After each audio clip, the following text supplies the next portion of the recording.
nini baadhi ya maombi hayajibiwi? Watu wamekuwa wakiomba, na katika dini karibia zote watu wanaomba. Zote. Sijawahi kuona dini ambayo watu hawaombi. Dini zote watu wanaomba. Lakini kwa nini baadhi ya maombi hayajibiwi?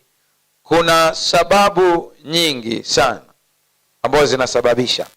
Leo nitagusia chache, alafu wewe mwenyewe utaanza kujipima mwenyewe uone ni kipi ambacho kinazuia upande wako.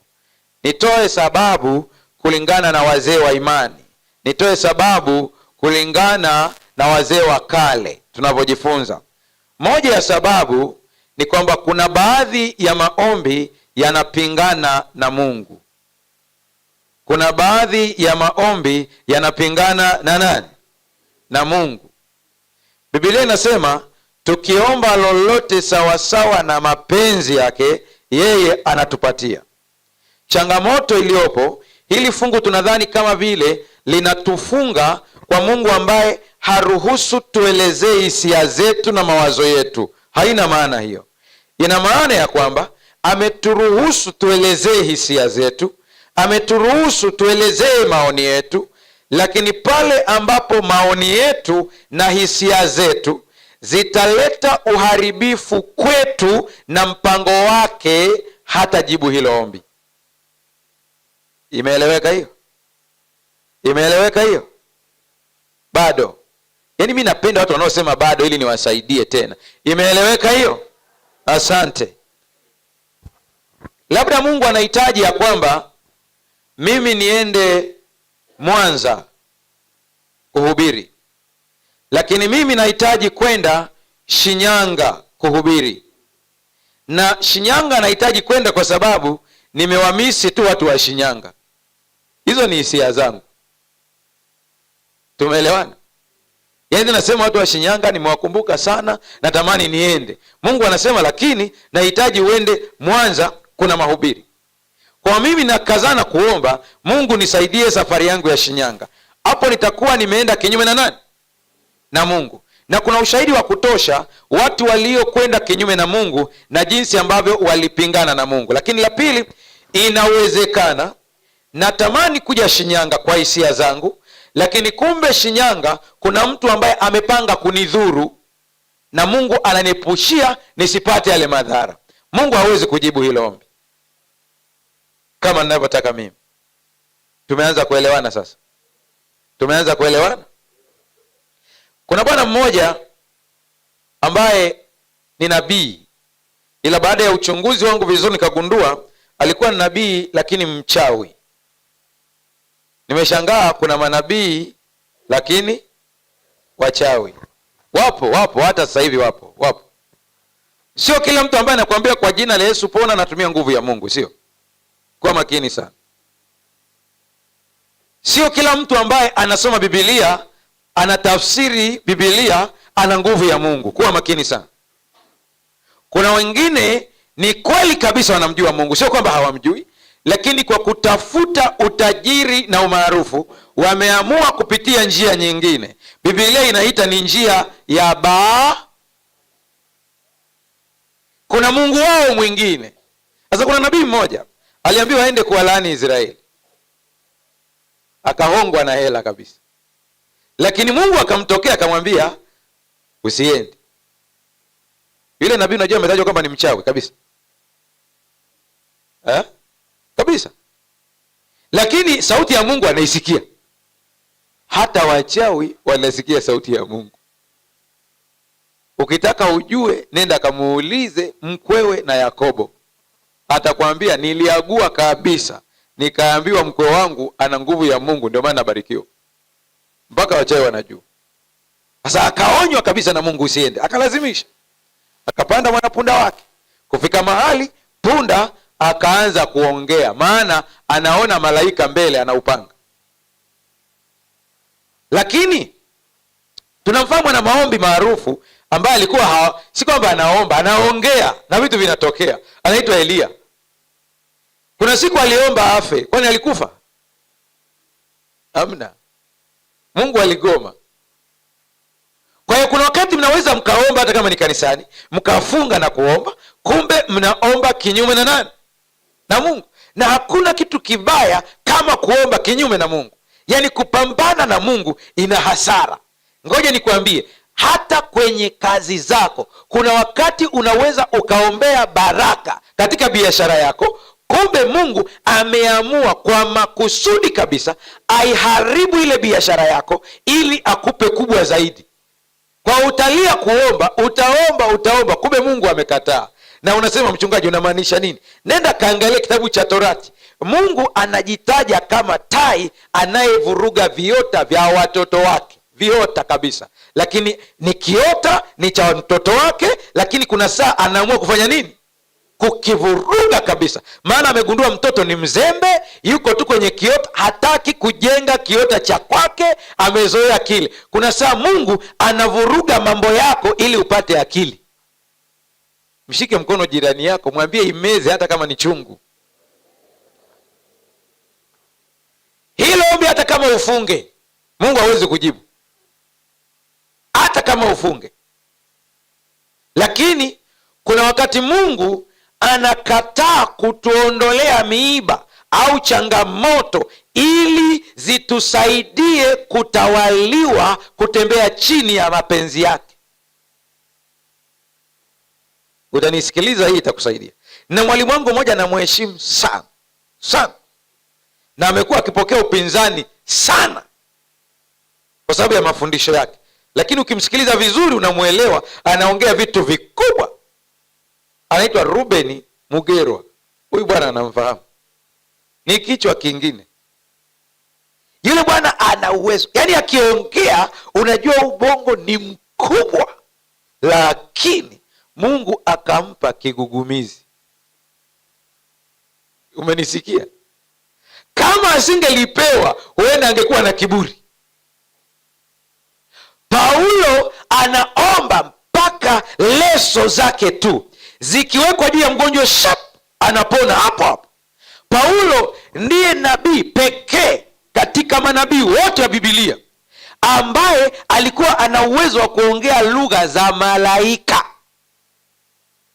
Unajua malaika wana lugha zao. Malaika huwa wakija duniani wanaongea na wewe lugha ya kwako ili uelewe, ila wakikutana wenyewe kwa wenyewe wana lugha ya kwao. Yaani hata uisikilize mpaka kesho uelewe wanaongea nini. Paulo yeye akikumbana na malaika kwa karama alizokuwa nazo, malaika hawabadilishi lugha, hawaongei lugha ya hapa, wanaongea ya mbinguni na ndume inaelewa. Ndio maana siku moja akamwambia watu, mimi nanena kwa lugha kuliko ninyi nyote hapa, lakini hamtanikuta eti nakuja hapa naongea lugha ya malaika. Haiwasaidii kitu. Lakini pamoja na karama zote alizokuwa nazo, alikuwa na mwiba. Mwenyewe anakiri, anasema nimeomba mara 3, lakini jibu la Mungu likawa neema yangu yatosha, maana nguvu zangu zinadhihirishwa katika udhaifu.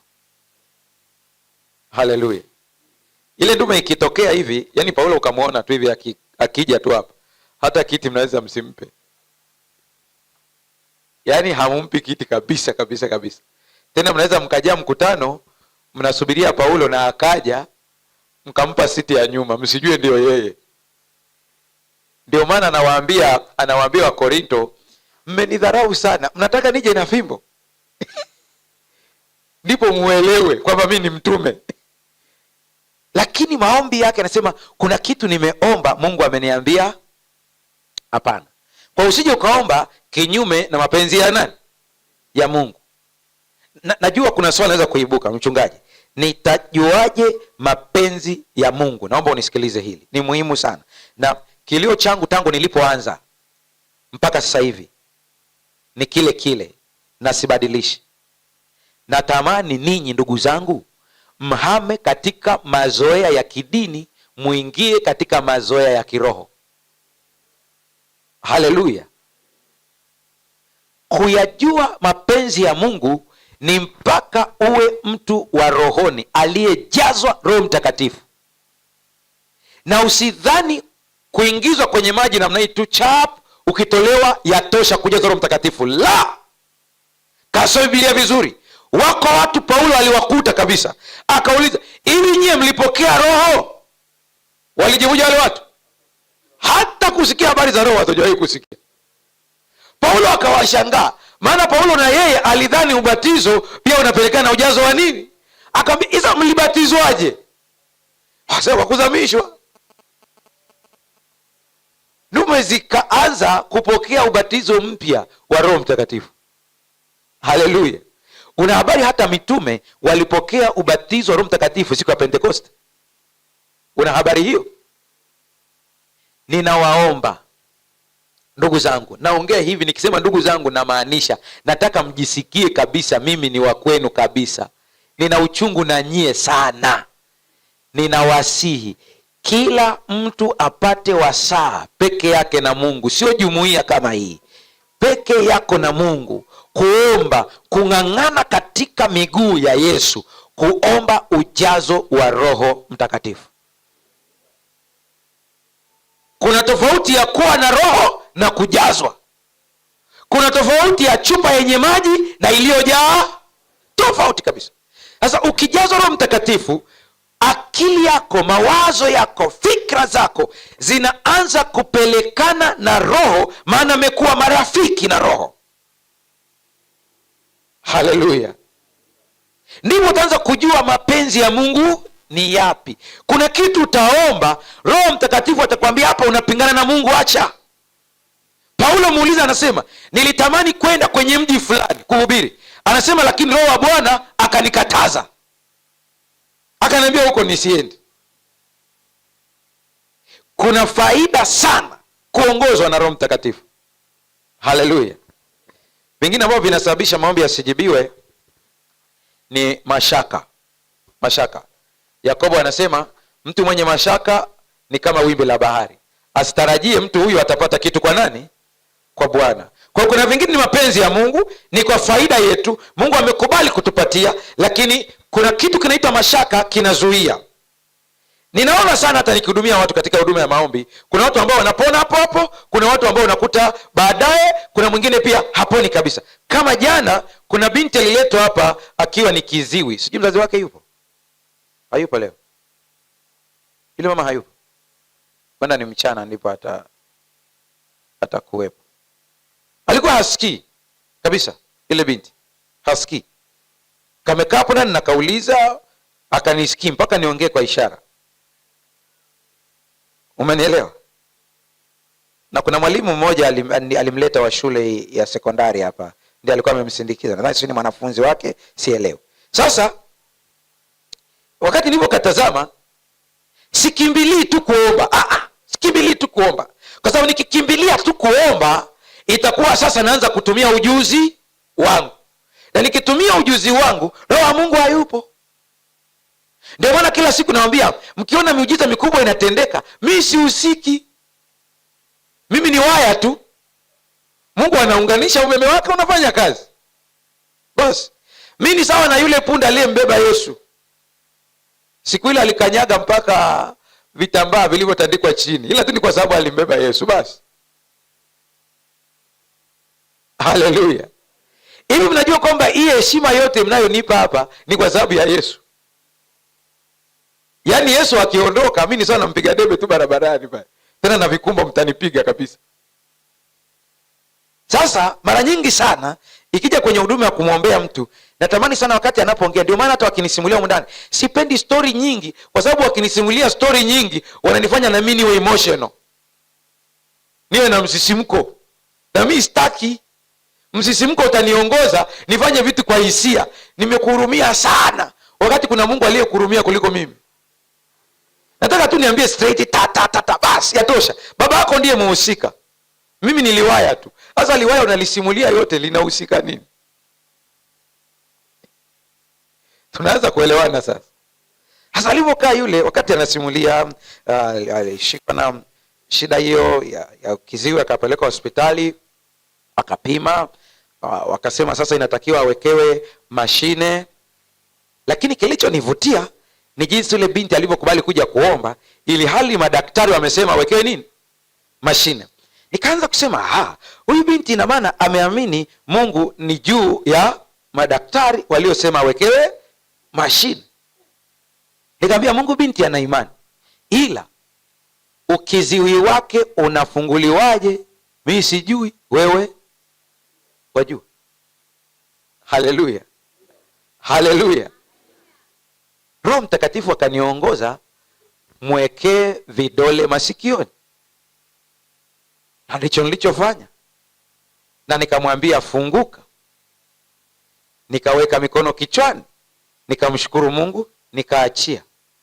Nikamuuliza vipi? Anasema nakusikia. Nikarudi nyuma, sema nakusikia.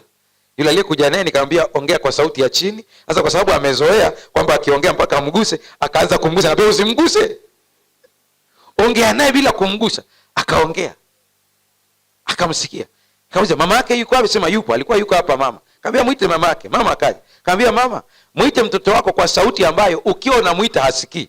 Akarudi nyuma, mama akaita, mtoto anasikia. Mama akabakia kutoa machozi, anasema Yesu. Nikamwambia nafuu, umejua Yesu, usije ukasema mbaga.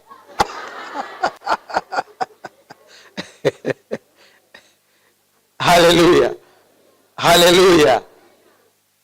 Sasa kuna wengine wanafunguliwa hatua kwa hatua, wapo. Lakini kuna wengine kwenye kufunguliwa kwa hapo katikati wanaweza wakazuia uponyaji wao katikati kwa sababu ya mashaka. Maana tarajia aone matukio pale pale, kumbe Mungu yupo kwenye hatua za kwake. Haleluya. Kwa mashaka yanazuia majibu ya maombi. Sasa unaweza ukasema pia, mchungaji, nitavukaje kutoka mashaka hadi mtu asiye na mashaka? Narudia tena, Ellen White anasema if God's people would only exercise faith, God would work in a wonderful manner to accomplish this work. Kama watu wa Mungu wangelifanyia mazoezi imani. Kumbe imani inataka nini? Mazoezi. Sio swala la kukua siku moja kila kitu iko sawa, hapana. Ni mazoezi. Ndio maana mara nyingi nikifundisha hapa nimesema sipendi kuwafundisha mnione kama mimi ni unique, mimi ni tofauti, hapana. Napenda kuwafundisha muone na mimi nilikuwa na mashaka kama wewe, nilikuwa hivyo kama wewe, lakini hatua kwa hatua Roho Mtakatifu akanivusha hatua. Nikutana na mtu ambaye mwenye mashaka, simshangai, maana mimi nilikuwa na mashaka. Kwa hiyo namwambia tu usiwe na wasiwasi, endelea kufanyia mazoezi imani. Imani yako itakuwa. Imani ni kitu hai, kinakuwa. Imani ni kitu hai, kinakufa pia. Kwa kinataka imani, ukitaka iendelee kukua lazima uipatie vyakula vyake. Haleluya. Imani ina vyakula vyake. Mojawapo ya vyakula vya imani ni kuongea imani. Kiukweli mimi nikisikia mtu anasimulia Mungu akafanya, Mungu akatenda, yani nasikia kumsikiliza huyo mtu, hata kama kuna kitu nafanya naachia. Maana nataka nisikie Mungu alifanya nini. Hicho kitu kinakuza imani yangu. Ila sipendi sana story ambayo mtu anasimulia, yani wachawi wakanikata kabisa, yani mtu wa Mungu, na madawa nikalishwa. Aya, unaongea vitu gani? Nataka tusikie imani. Sasa unasema mchungaji, ni kweli ndio nilivyotendewa hivyo. Hapo napo nawezaje kuongea imani kwenye matukio kama haya? Ngoja nikufundishe. Hata kama ulichanjwa usiku na mchao, hilo tukio unaweza kulisimulia katika muktadha wa imani kwa namna hii: ninamshukuru Mungu, walivyojaribu kunitendea matendo ya ajabu, walichoishia ni kunichanja, hata kunichinja walishindwa. Haleluya. Umeona, ni statement ile ile, lakini kwenye muktadha wa nini? Wa imani. Chunga sana mdomo wako, unaongea nini? Unachokiongea kinakujenga. Acha story za kuonyesha eti Mungu alishindwa. Mungu anashindwa wapi? Uliwahi kuona Mungu anashindwa? Ongea ushindi wa Mungu katika maisha yako. Haleluya. Sababu nyingine ambayo inazuia maombi yasijibiwe ni mgogoro wa ndoa. Mgogoro wa ndoa. Najua hapa nimepiga ikulu. Hapo ndio penyewe. Biblia inasema, enyi waume kaeni na wake zenu ili kuomba kwenu kusizuiwe. Sasa unaweza ukasema, mbona kama vile Biblia imekandamiza wanaume? Biblia imekandamiza wanaume kwenye hili fungu kwamba ninyi ndio mnapaswa kuishi na wake zenu kwa akili kwa sababu zifuatazo. Wao wameambiwa ya kwao, wameambiwa wasi wanawake wapumbavu. Si ndio hivyo? Mwanamke mpumbavu anaharibu nyumba kwa mikono mwenyewe. Kwa hiyo wao wana kidonge chao, na chenyewe wala hakina rangi mbili, ni rangi moja tu. Sisi tukaambiwa tukae nao kwa nini? Ni mara chache sana mwanamume anafanya vitu kwa msisimko, ni mara chache. Mara nyingi mwanamume anafanya vitu kwa kutafakari, kwa kureason, kwa logic. Ndivyo walivyoumbwa mara nyingi. Ndio maana mwanamume ana uwezo wa kutawala hasira kabisa. Yaani mwanaume ukijikuta umeshindwa kutawala hasira ni tatizo lako, ila Mungu alikupa huo uwezo kabisa. Hasira inaweza ikaja kabisa.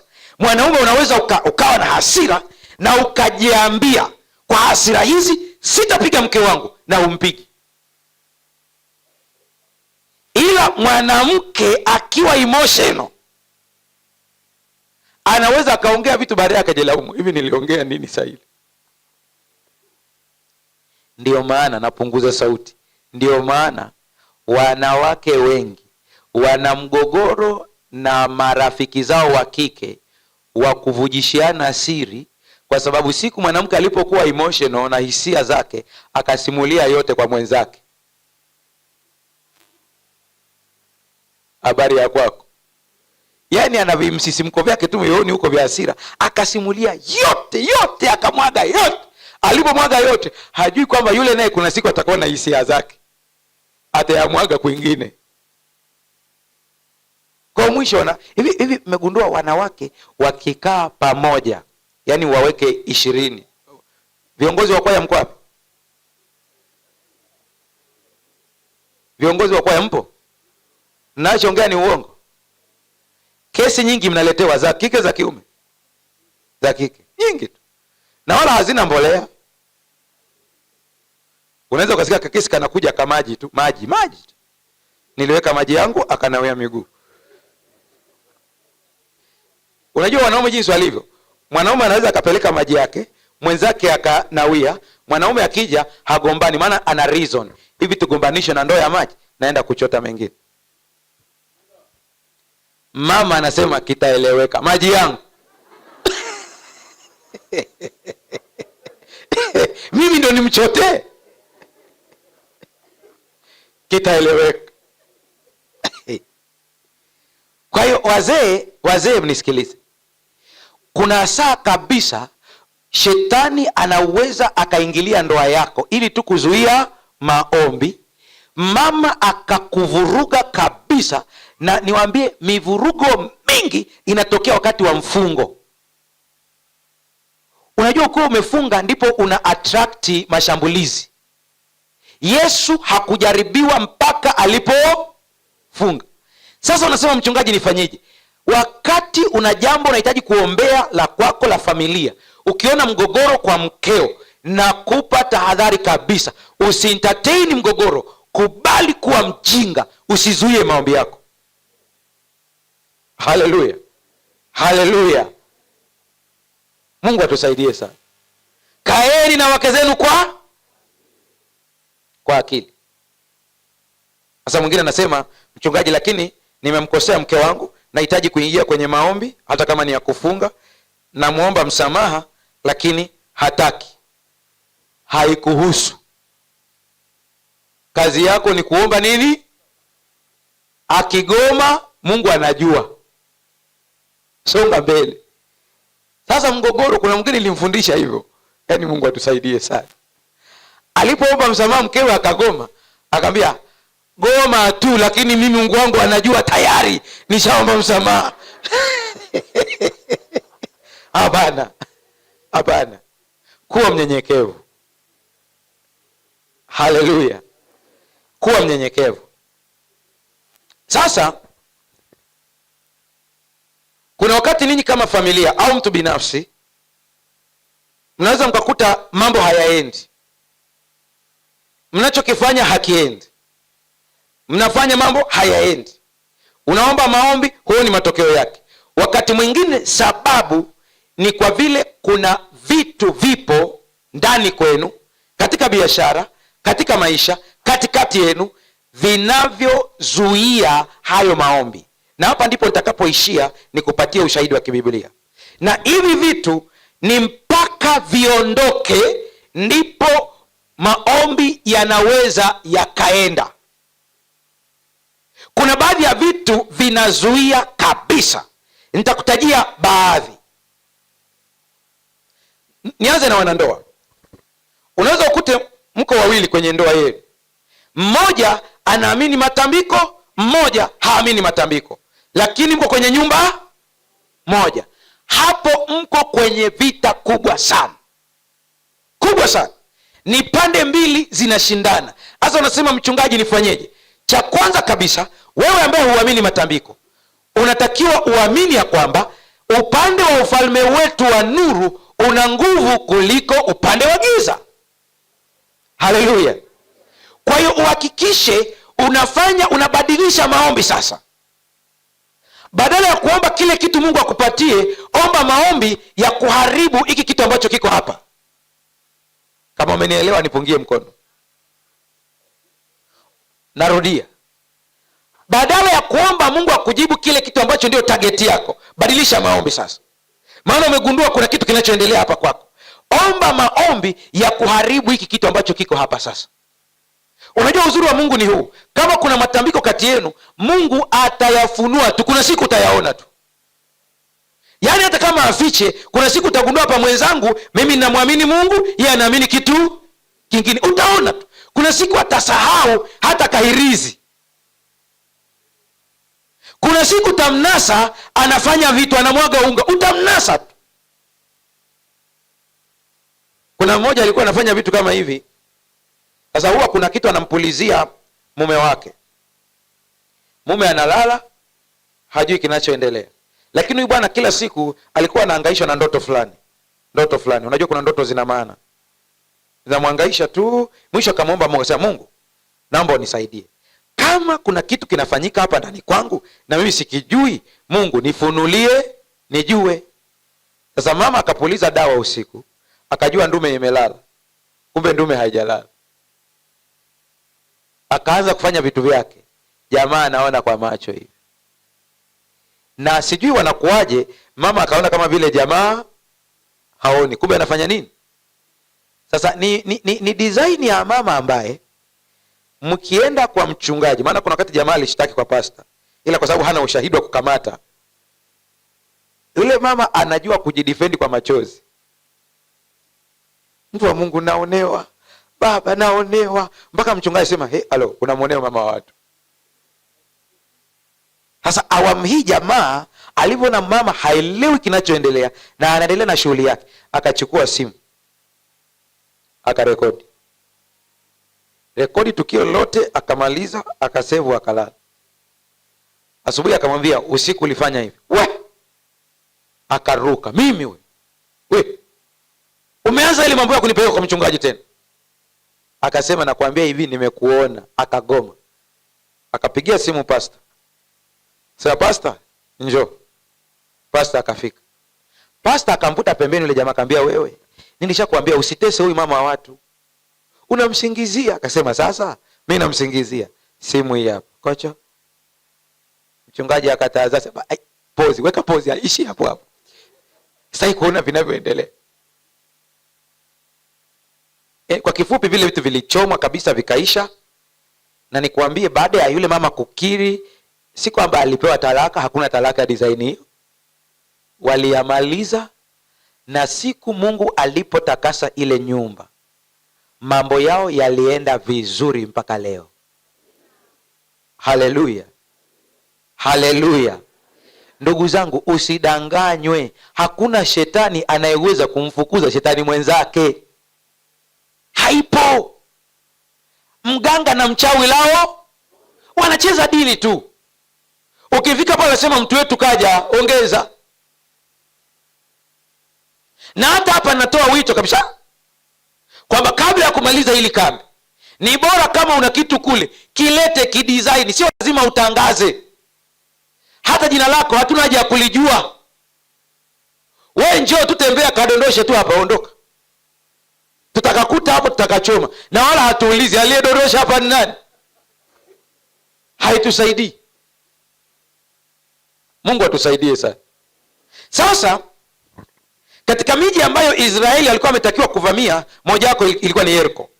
Jericho ulikuwa ni mji wa kipagani, ulikuwa umejaa upagani, miungu, na miungu yao mingi ilikuwa inatengenezwa kwa dhahabu.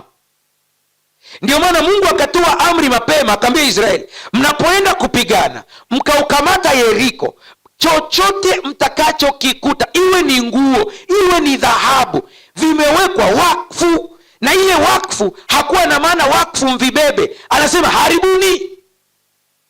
Kwa nini anasema mharibu? Mharibu kwa sababu mkikaa navyo vitawaletea madhara. Hasa walipoingia kushambulia, mtu mmoja ambaye anaitwa Akani, mnamfahamu sana, kwenye kupiga vita, ndume ikakuta mavazi pamba safi, akasema hawa jamaa teknolojia iko juu, wana nguo nzuri hivi, halafu eti Mungu anasema tuharibu. Akakuja na wenda, kuna mtu alimuuliza, Akani unapeleka wapi? Naenda kuchoma. Kusanya, akaweka mahali, akakuta mahali dhahabu, lisanamu limungu la dhahabu. Akasema hawa jamaa yani ni wastadi. Akachukua. Akani unapeleka wapi? Si Mungu alisema tuchome, naenda kuchoma. Asa wenzake wote kila walivyokuwa wanakatiza pale, wakitazama chap, wanakuta kuna dhahabu, wanakuta kuna zile nguo. Si kwamba hawakuona, lakini kila mmoja anaogopa. Na wenda wanauliza kwenye kikosi chao, nani amekusanya? Akani wenda hata haogopi, anasema ni mimi. Kwa nini? Sema naenda kuchoma. Haya basi ukachome. Akachukua, akapiga kwenye pamba yake hapa vizuri, akabana Akani huyo, akaenda akafukia. Hakuna mtu aliyejua, ni kimya kabisa. Naomba hapa mnisikilize. Kuna baadhi ya makanisa hamna maendeleo ya pamoja, si kwa sababu wote mna shida, ila kuna kosa la kiongozi lilofanyika, linatafuna laana kanisa zima. Unasema mchungaji, ni kama lipi? Ni kama baadhi ya viongozi wa kanisa wanaweza kuhamasisha wenzao kuzuia zaka isiende makao makuu, na wanaambia tu tufanye hivi ili waje tufanye. Wana sababu zao za kimsingi kabisa. Ni kweli kabisa, huenda kuna mahali makao makuu walikosea kwa sababu nao ni watu kabisa, inawezekana kabisa, lakini njia mnayoitumia inawaletea laana kanisa zima. Sikia, kuna wakati mwingine viongozi walifanya kosa la kumshambulia mpakwa mafuta hadharani, na wako watu waliokuwepo, watu wazima wanaojua ni vibaya, na wakaamua kunyamaza na kuchukulia kawaida. Hilo ni kosa la kiongozi, linaweza kutafuna kanisa na jumuiya, msipate maendeleo mpaka mlisafishe. Naomba unisikilize, hii itakusaidia.